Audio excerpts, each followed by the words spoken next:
It's a story of sex in the White House, which appeals to the people who are interested in lurid kinds of stories. Welcome to Journalism History, a podcast that rips out the pages of your history books to re-examine the stories you thought you knew, and the ones you were never told. I'm Terry Finneman, and I research media coverage of women in politics. And I'm Ken Ward, and I research the journalism history of the Great Plains and Rocky Mountains. And together, we are professional media historians guiding you through our own drafts of history. Transcripts of the show are available at journalism-history.org/podcast. This episode is sponsored by Taylor and Francis, the publisher of our academic journal, Journalism History. 25 years ago, one of the biggest sex scandals in presidential history broke, becoming a non-stop media sensation in 1998. Attempting to quell the political crisis, Bill Clinton went on national television declaring this now infamous line, "I did not have sexual relations with that woman, Miss Lewinsky." Indeed, that woman, Monica Lewinsky, would go on to become a household name as the affair between the White House intern and the President of the United States became all too public. Late-night talk shows piled on the jokes. Clinton was impeached, non-stop media coverage blared, and this previously unknown woman found herself publicly humiliated and bullied. On today's show, Tracy Everbach of the University of North Texas discusses her research, Monica Lewinsky and Shame, 1998 newspaper framing of That Woman, to provide historical context of the problematic media framing that Lewinsky endured. Tracy, welcome to the show. Why do you think it's important to analyze how the media covered Monica Lewinsky in 1998 when her affair with Bill Clinton became public? Well, I can answer this from a personal perspective, having been a journalist at the time and working in a newsroom. I have reflected back on those times and how we, the journalists, treated her. And frankly, I'm embarrassed by the way that we treated her. She was treated as a joke and something salacious, and I just think seeing it now through the lens of Me Too and feminism, the situation, I personally see the situation completely differently from the way that I saw it back then. And it always did bother me a little bit, but now seeing it through the eyes of a scholar who studies, feminism and journalism, I can see the poor treatment that we journalists gave her at the time and allowed for the public humiliation of a private citizen. You note the relationship between Clinton and Lewinsky as was one of the first times the mainstream media was forced to follow a story scooped by an internet source. For our younger listeners especially, give us some of the background of that and the implications of it. Okay. Well, at the time, the mainstream media was still the place where most people got their news. Very different now that most people get their news from social media. And also at the time, the mainstream media virtually ignored the web to its own peril. But they were forced to follow this story, which was broken by the Drudge Report when they reported on the dress that Monica had kept that supposedly had Bill Clinton's semen on it. Another salacious detail. So they had to follow an internet source on this. And I think a lot of journalists were very surprised by that. They thought that they were the news that everybody wanted to know about and wanted to follow.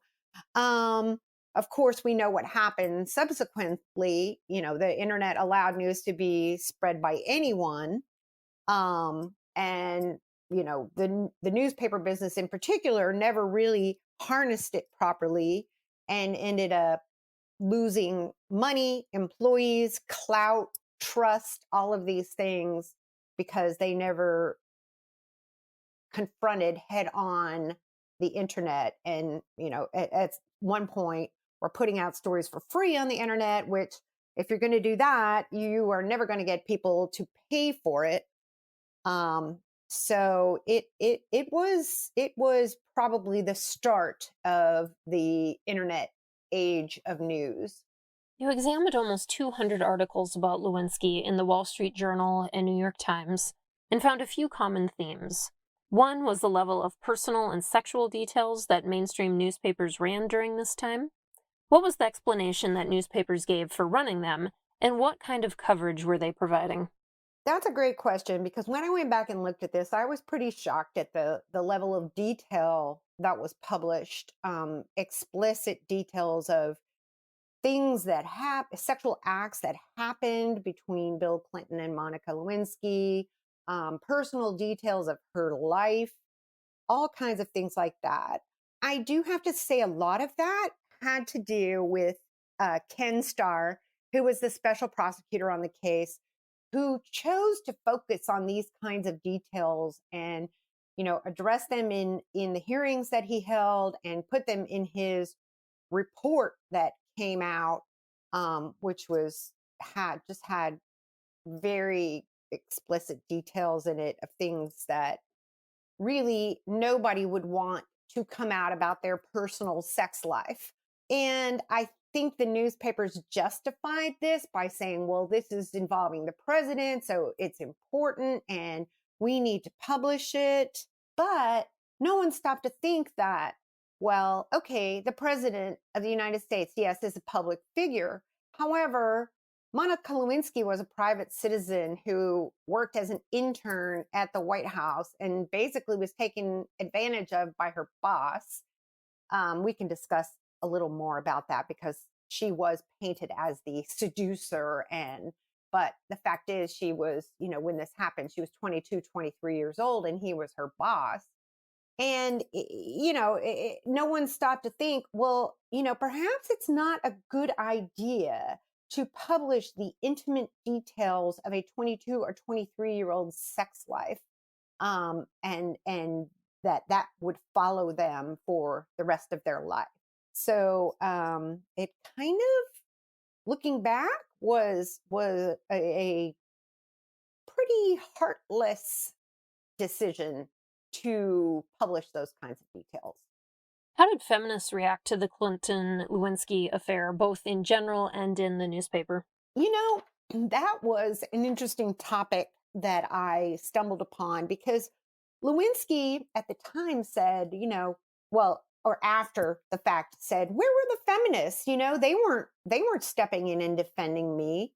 Her explanation was that Bill Clinton was a president who was very friendly to women and portrayed himself as a feminist.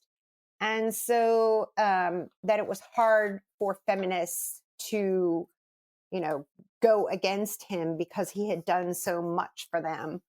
The truth is probably somewhere in the middle. I mean, there were some feminists who stood up for her, including Gloria Steinem. And the media coverage kind of treated feminists as if feminists are just one entity, whereas there are many different kinds of feminism and there are many different types of feminists. There isn't just one feminist movement. And so but it was portrayed that way that, feminists are just this one entity and they all supported Bill Clinton and not Monica Lewinsky. And that's not exactly accurate about what happened. You write that Lewinsky was framed as a naive intern, a sexual predator, and a jealous girlfriend. What were some of the word choices used in newspapers to describe her? That was another thing that I was kind of surprised and disgusted about. I mean, I was reading an article, an editorial in the Wall Street Journal, supposed to be such a respected newspaper. And the very last line of it was about her, indict the little tart. And I was like, what? The Wall Street Journal indict the little tart? I mean, that's just so crude and insulting. And yeah, she was framed as being promiscuous. She was called a bimbo. She was called a slut. She was portrayed as sex crazed. And then, of course, Bill Clinton called her that woman when he famously said, I did not have sex with that woman. So she kind of was portrayed as, a person who did not have a good reputation, and continued to be portrayed that way for decades afterward. What was the third wave of feminism like at this time? Talk a little bit more about the overall climate for women in America in the 1990s and how that maybe helps explain what you found. Yeah, that's a really interesting phenomenon, because we can go back and we can look at the second wave of feminism, which basically one of the tenets of second wave feminism was that men sexualize women. So the male gaze, women are sexualized by the male gaze, and women are posed and portrayed and exist to, feed the male mind. While in third wave feminism, there was this idea, this notion that women could be empowered by their sexuality. So, you could be sexually aggressive or sexually assertive, and that was empowering. However, the backlash to that, I think, can be seen in the way that Lewinsky was portrayed, because she was portrayed as being, as the aggressor with Clinton. Supposedly she flashed her thong at him and she seduced him. That's the way the framing went. And so it kind of backfired and backlash on her. It wasn't seen as, oh, she's sexually empowered. It was seen as, oh, she's a stalker, she's a seducer, she's a slut. So this whole notion of women's empowerment through sex really was overshadowed by the old tropes that a woman who is sexually assertive is, you know, undesirable and slutty. And that whole double standard that, a man who enjoys sex and wants to have sex is looked at as, he's a stud. But a woman who enjoys sex and wants to have sex is looked at as a slut or a bimbo. So I saw that come out in the coverage, and it kind of shattered that whole third wave feminist notion of sex being empowering. So, in the 25 years since the Lewinsky coverage, how much progress do you think has actually been made by journalism and how women are treated in media framing? Not much. Um, no, I mean, I hate to say it. I do think that the same tropes still exist. I do think that women are still stereotyped and shamed, especially those who don't fit the mold of, the perfect woman. We can look at and see how powerful women are portrayed and still are stereotyped. We can look at political women like Sonia Sotomayor, um, Kamala Harris, and they still receive, scrutiny, and questioning of, should they be, do they deserve to be in the positions where they are? Look at all the negative coverage and harassment Nancy Pelosi has received over the years.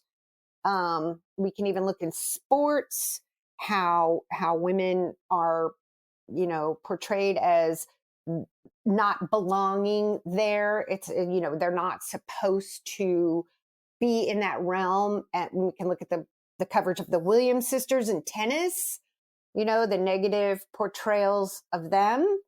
We also can look at popular culture and look at the negative kinds of things that have been thrown at Britney Spears or Taylor Swift, Lizzo. These are all women icons in our culture, yet they all have endured some kinds of criticism, harassment, negativity, that they don't belong where they are, even though they have achieved a lot and have risen to the top of their fields. So I do sadly see a lot of derision toward women still in media. Your research was spurred by the 2015 TED Talk about Lewinsky that she gave called The Price of Shame, in which she criticized and dissected her treatment in news media. Since then, Impeachment American Crime Story has aired, bringing the matter back to public attention again. Why do you think this moment in history endures in media into the present? I think it's complicated.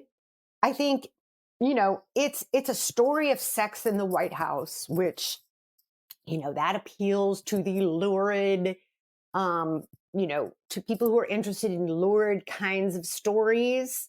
Um, but it also dealt with the betrayal of a friend, because Linda Tripp supposedly was Monica Lewinsky's friend, and she's the one who released the information to, the Starr investigation about her friend, released phone conversations and private information that her friend had given her. So there's that element too. It's also a story of a boss taking advantage of a young woman. um it also involved Hillary Clinton, who was married to Bill Clinton, and Hillary Clinton is one of the most powerful women in America. And her choice to stay with Bill after this happened is another element, I think, that interests people. And then just the whole redemption of Monica Lewinsky with the work that she does now on protecting victims from shaming and bullying. So I think that's part of the compelling story as well, because she went from being a you know young woman who got caught up in a worldwide, I was going to say national, but I think it got attention worldwide, a worldwide scandal, um, and then found a way to reframe the whole thing and reinvent her life. And I think that's a very compelling story as well. We usually go back much further in history on our show, so just going back 25 years feels so recent. Still, it is history. And our final question of the show for all of our guests is, why does journalism history matter? Well, obviously, we need to look at how we covered issues in the past so that we as journalists can continue to pursue our goal of ethically and accurately covering the news. So there have been positive changes, even in recent years, in the way that we portray different groups in media. An example I can think of is, back in the 90s, and when I worked for a newspaper, we used to publish all these mug shots of people who were wanted by the police. Well, invariably, those would be, pictures of Black people. And so that, I think, went on to give the portrayal that Black people are criminals. And every now and then there might have been a mugshot of a white person. But there's definitely, if you look at studies, there's discrepancy in the way that these mugshots were used.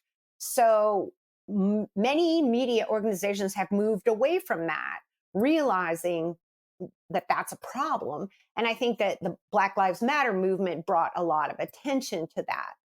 I also think there have been some subtle changes in the way we portray women, especially women who have been abused by powerful men. And I think that the Me Too movement has had a lot to do with that, and has raised a lot of awareness among the public about it. So we have been able to, look at things that we covered in the past and make changes to be more equitable and accurate and ethical. Um, we still have a long way to go, though. All right. Well, thanks so much for joining us today. Thank you. Thanks for tuning in, and be sure to subscribe to our podcast. You can also follow us on Twitter at JHistoryJournal. Until next time, I'm your host, Terry Finneman, signing off with the words of Edward R. Murrow. Good night, and good luck.